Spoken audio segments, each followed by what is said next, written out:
BookCast, here we go. Quick reviews to steal the show. Tiny tales with a mighty glow. Books in minutes, that's the game. Turn the page, it's never the same. Mini BookCast, remember the name. Hello book lovers, welcome back to Mini BookCast. I'm your host, and today I am excited to share a book that surprised me in the best way.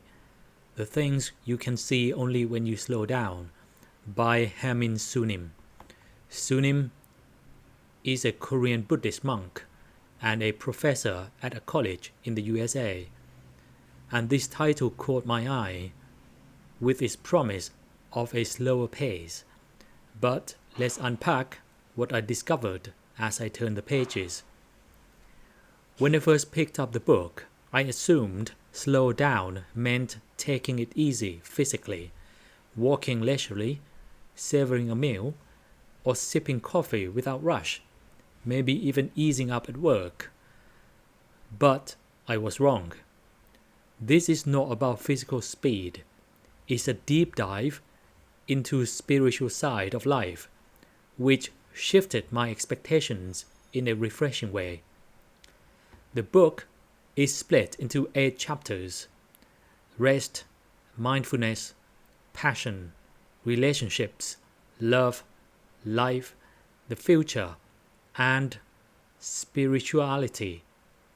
Each chapter features 1 or 2 short essays drawn from Sunim's own experiences, followed by concise quotes that serve as gentle guidance. I loved how this structure made it easy to absorb his wisdom bit by bit, like a quiet conversation with a wise friend. Though it was not what I expected, reading this book brought me some truly peaceful moments.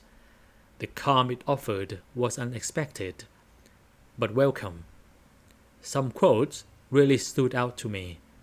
One was, and I quote, "The world we see is not the entire universe, but a limited one that the mind cares about," which made me realize how much our perspective shapes our reality. Another was, "In an attempt to control negative emotions, you may try to push it down. Unfortunately, the harder you try, the more it resurfaces." A reminder that accepting emotions might be better than fighting them.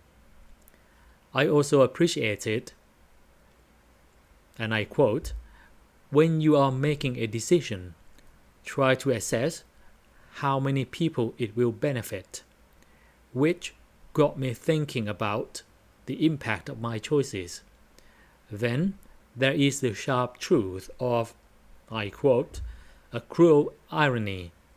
The reward for someone who works hard is more work," which hit close to home for anyone juggling a busy life. And finally, live your life not to satisfy others, but to fulfill what your heart desires. A call to authenticity that lingered with me. I think this book is especially valuable for those facing life crises, depression, or anxiety, offering tools to find calm amid the storm. But even if you are not in that space, it's a gem for anyone seeking peace and mindfulness. Holding it felt like a little retreat, and I found myself noticing small joys like the sound of rain or a friend's laugh that I had overlooked before. What I admired most was how Sunim weaves his Buddhist background and academic insight into practical life lessons. I even tried some of his suggestions, like pausing to breathe deeply before reacting, and it helped me feel more grounded. The book's gentle tone and relatable stories made it a comforting companion, especially on busy days when I needed to slow my mind. If you enjoy books that encourage a mindful approach to life, explore spiritual wisdom, or offer a break from the rush. The things you can see only when you slow down is a perfect pick.